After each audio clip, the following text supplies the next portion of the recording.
In the world of Elden Ring, Melina serves as a guiding spirit, offering wisdom and support to our hero. Players face a pivotal choice: to ally with Melina or to pursue another path that could lead to her demise.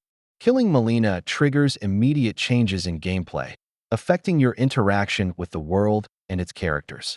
Her death reverberates throughout the story, altering quests and character interactions, leading to unforeseen consequences. With Melina gone, other characters respond differently, leading to new adventures or missed opportunities. Players experience significant shifts in gameplay mechanics, particularly in terms of summoning allies and travel options. The outcome of the game changes drastically, affecting the possible endings based on Melina's fate. The community has been abuzz with theories and reactions, contemplating the implications of her death. Ultimately, the decision to kill Melina weighs heavily on players.